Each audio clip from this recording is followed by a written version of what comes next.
Hello to you all. Billy Lloyd, hope you're all good. It's Old School Gamer 1971 with my top 10 for games I played this year in 2018. If you would, please like, comment, share and subscribe, as it helps the channel grow and puts a big old smile on this old face. Post your list down below in the comments, I look forward to reading them.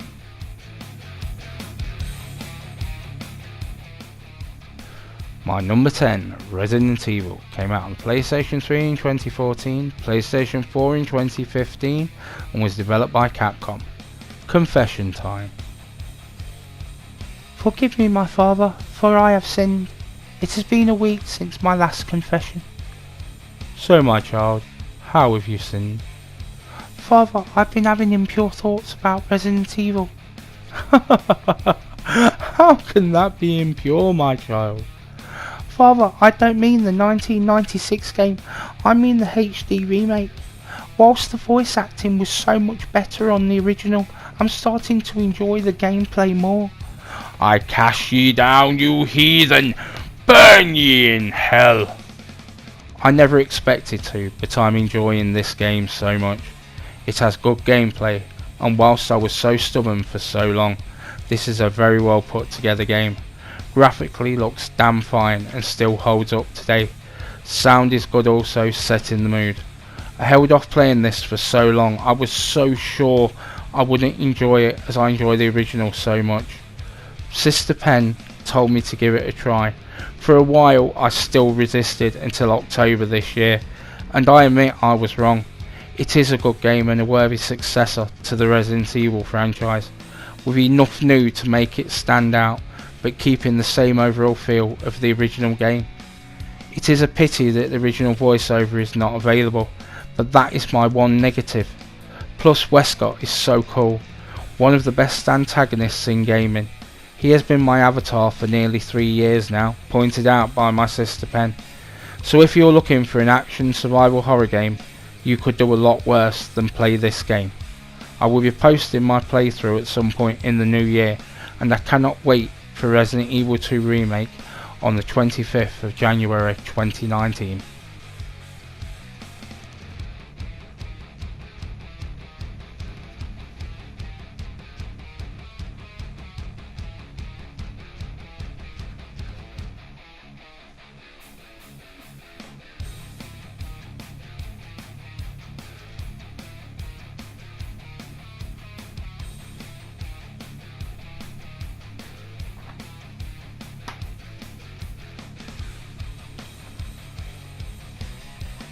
My number 9, Strange Brigade, came out for the PlayStation 4 in 2018 and was developed by Rebellion Studios. I love this game in co-op mode. Graphically it looks really good. Sound wise it's pretty much what it says on the tin. Style wise it reminds me of old TV series. You know, sort of Flash Gordon, Buster Keaton, that type of thing. With a voiceover set in the scene, then it's straight into the action. You can play in single player, but there is much more fun to be had in up to 4 player cooperative. More players, the harder the enemies and more enemies for you to face. The enemy variety is good. Many of the staples of the old movies and TV series: giant scorpions, spiders, beetles, witches and mummies. Being honest, this was not on my radar at all. Well, it was at the beginning, but then I found out it was cooperative online, and I don't normally go for online games. When I went to EGX with my friend, I had a lot of money spare. I had hoped to buy some second-hand games, but there wasn't any stalls there available. So I found an Argos stall, and they had some offers, so I picked up We Happy Few for £33 and wanted something else. So I looked on the shelf, and for £17 there was Strange Brigade. I picked it up, put the game in when we got back. Could not believe how good the game was, with new DLC being released quite often, with new levels and characters. If you are looking for a cooperative shooter with an Egyptian supernatural feel to it, this is your huckleberry.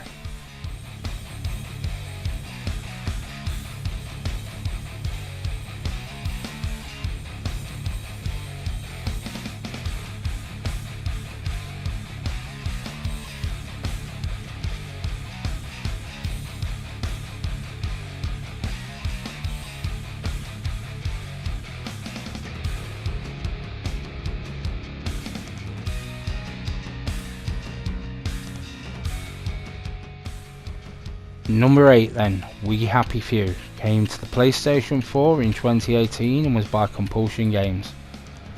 I was more than a little gutted to hear Compulsion Games would be releasing games exclusively for the Xbox, but we did get We Happy Few.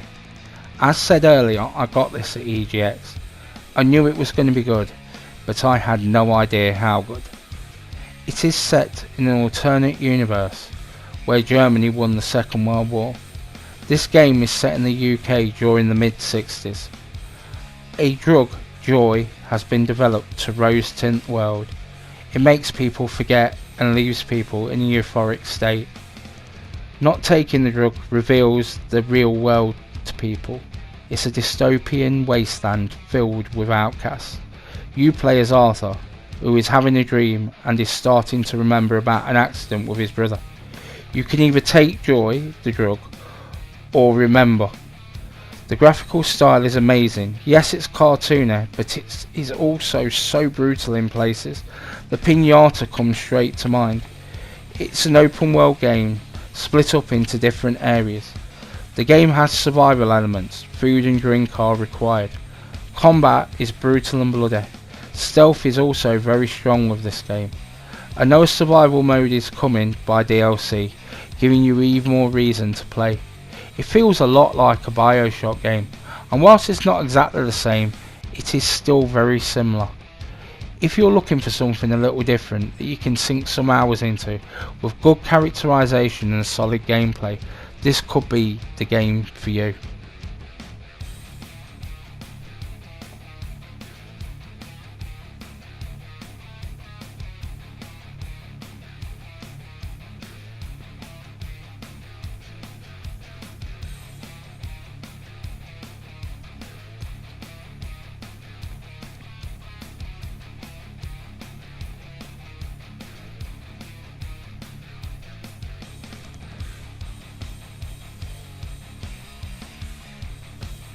My number 7, Valkyria Chronicles 4, came out for the PlayStation 4 in 2018 and was developed by Sega. Okay, the only reason this is so low on this list is the quality of games this year has been outstanding. The turn-based strategy RPG was totally unexpected. I love the series except Revolution, but I understand that the sales are what guarantee a new entry or the end of a franchise. I was happy when the remastered original game came out, but then they announced a brand new entry and it was going to have the turn-based combat back. They had my interest, but I was unsure if it could live up to the predecessors. I had no need to worry, and 5 minutes into the game I was on cloud 9.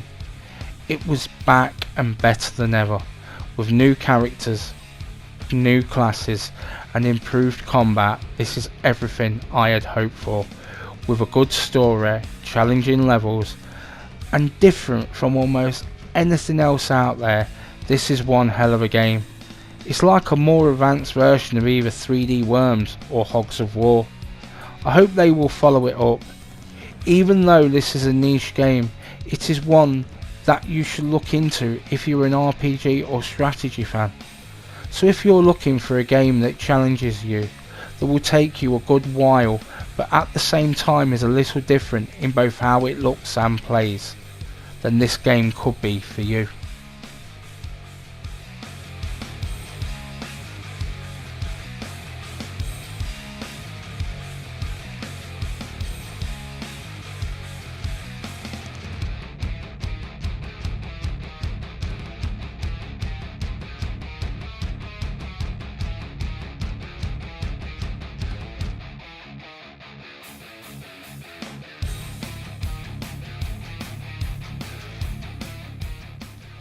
And so on to my number 6, The Forest. Came out on the PlayStation 4 in 2018 and was by N Nights Games. This game is a lot like Minecraft in many ways, technically and gameplay wise. Where it differs though is the story. The game starts with a plane crash and your son is abducted by a red cannibal. You can rescue your son or build a gazebo and call it by your son's name. You must eat and drink to survive.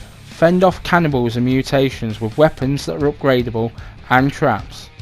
You must improve your fitness, strength and stamina. Avoid injury and death where possible. If you get injured or infected or sickness, you need antibiotics, water and food to recover. This can take a few days in some cases. There are so many building options. My gazebo, Jimmy, is covered in bird boxes to give me feathers. There is so much to collect. Some items that you craft can take a lot of ingredients. The locations of your base or bases is paramount. A water source and a food nearby is a must. The beach is a good place. Turtle spawns here. You can make weapons, but there is also some really powerful weapons hidden in the caves. These can be dangerous places, but the risk is well worth it. The game has multiplayer. Keeping each other alive and working together is a lot of fun. When I saw this coming to PlayStation 4, I was happy. I spend a little time most days doing at least 1 day per day. Any other year this will be in the top 3. This year is a hard year, so why would you buy this game? If you're looking for a survival game that you must learn to survive weather, cannibals and animals, then this is the game for you. This is an amazing game, definitely one to look into, as there is nothing else like it out there on PlayStation 4 at this time.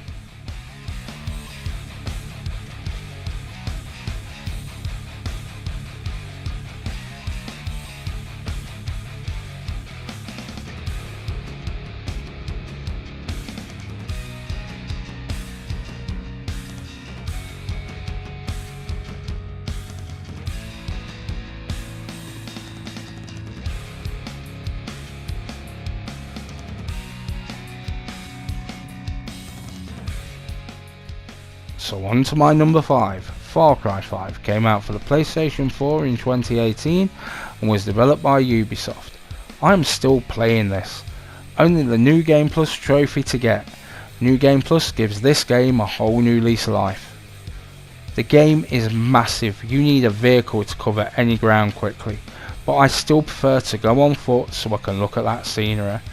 Fun to play both mission wise and activities. So much to collect. It covers the entire map. So many skills to buy that actually affect what you can do. Sidekick characters are entertaining. I like getting the dog and the cougar at the same time. The story is good. The main antagonist is also quite disturbing. Rural America is a good location for a game and it looks quite beautiful to look at. Hunting and fishing are also good pastimes. It's quite relaxing, especially the fishing. You can even choose the order in which you take out the lieutenants. The DLC is outstanding. All 3 are very different experiences. They take us to Vietnam, Mars and zombie B-movie heaven. I love the zombie one. Add to that Far Cry 3 and it's one hell of a package. Wide variety of weapons, vehicles and enemies. Through both the game and the DLC, it's a game to lose minutes or hours into at your choice. You should get this game if you want something open world where you are not limited by where you go or what you do. I cannot wait to see what Far Cry New Dawn brings. PS, by the way, I've started to buy the gold editions for Ubisoft as they are good value, recently chucking in updated versions of their older titles, Far Cry 3 and Assassin's Creed 3.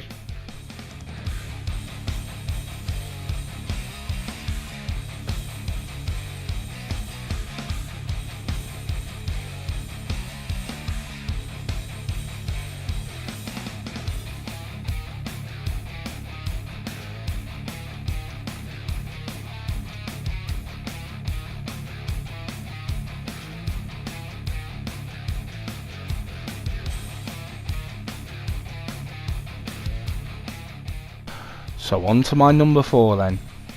Monster Hunter World came out for the PlayStation 4 in 2018 and is made by Capcom. I played the original game on PlayStation 2, however all these years later, whilst it shares its name, it only bears bare minimum likeness to the original. This is a good thing, because it allows it to be its own thing. It is so much more than the original. The fact that not everyone played the original leaves little attachment. This is a hack and slash RPG about hunting down monsters, pretty much dinosaurs. You have to learn to track them and weak spots to take them down more effectively. You do this by tracking their footprints and learning more about them. The monsters look amazing, big and small, and the world is jaw-dropping.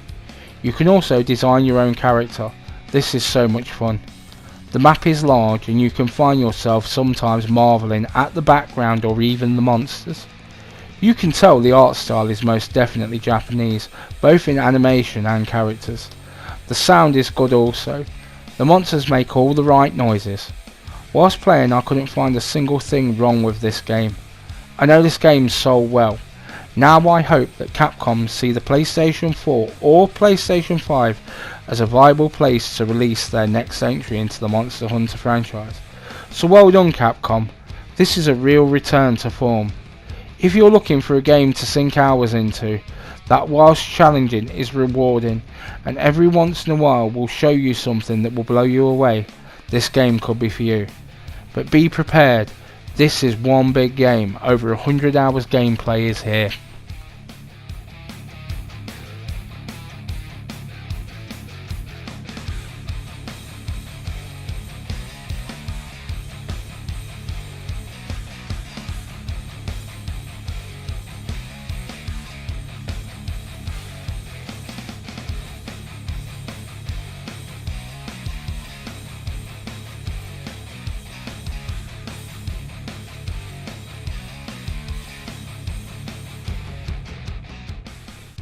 So on to my top 3.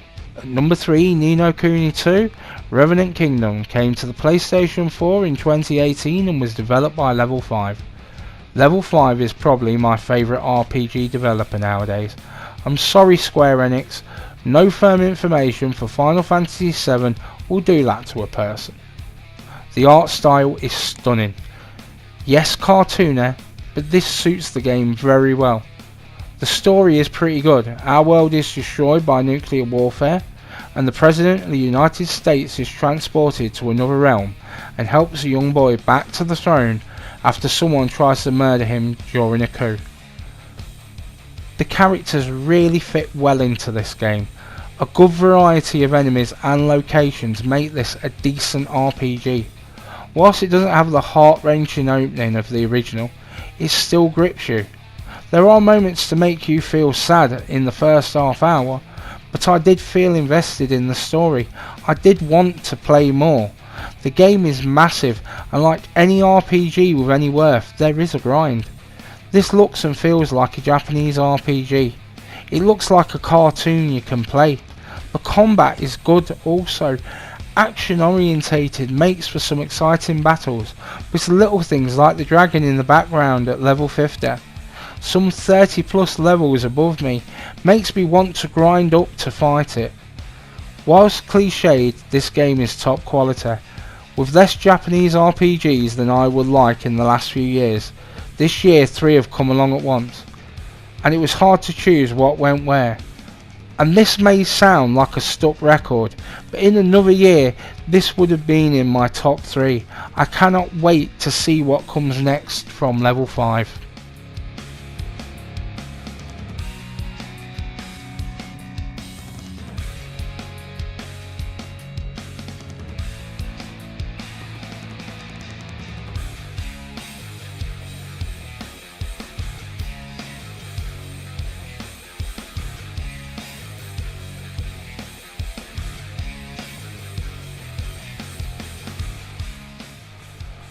So on to my number 2 then. Red Dead Redemption 2 came out for the PlayStation 4 in 2018 and was developed by Rockstar. In a way I feel I'm doing a great injustice to this game. I love this game. How it looks, its atmosphere and how it sounds is astounding. Its map is unbelievable in size. I would argue that this might be Rockstar's greatest game, so why number 2 if so great? It's because it's exactly what I expected. Did anyone really expect anything less from Rockstar? Making the main protagonist Arthur look how you want him to is really cool thing also. but it's the fact you've got to grow your hair and your beard to do it. This is a new benchmark for a AAA open world experience. However, I can't see anything else coming close until PlayStation 5 second or third year. The story is good, with side quests it never gets boring. Its openness with consequences make this so much fun. So break the law, you become hunted, but breaking the law is so much fun in the game. The weather is what I will never forget about this game. Trudging through the snow is jaw-dropping. There is not a single bad thing I can say about this game, not a single niggle. This will be one I will sink a long time into this game. Everyone should play this game, as a real gamer hardcore and casual alike. So well done Rockstar, right now you own the best open world game ever.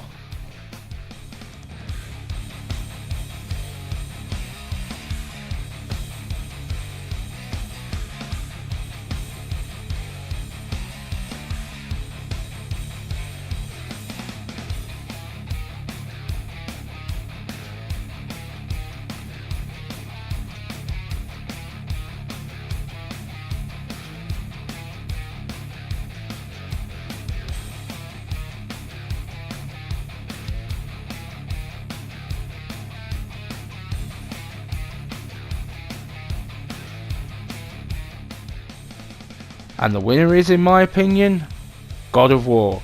Came out for the PlayStation 4 in 2018 and was developed by Sony Santa Monica.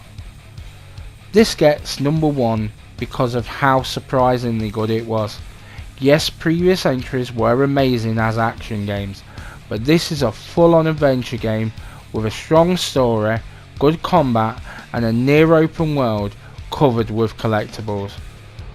This more than delivers on the promises. It even looks better than the trailers. This to me put God of War back on the map in my opinion, taking what some would call a one-trick pony and instead making a whole damn show out of it. The developers deserve all the credit in the world for this. I loved it as the one-trick pony. This is a whole new level of excellence.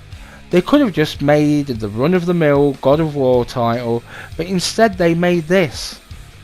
Without talking about how jaw-dropping the graphics are, or how epic the sound is, or the twists and turns in the storyline, this game even has some RPG elements, including a crafting element to improve weapons and armour. Even how cool the axe is. Throw it at something and call it back. Oh, and it does damage in both directions. I will say this is not a perfect game, but what it does more than leaves an impression. And it's an impression that I still have since I played it. Even when I've been back to it for top 10s, it's still amazing. For all of these reasons, this is the number one game of 2018 for me.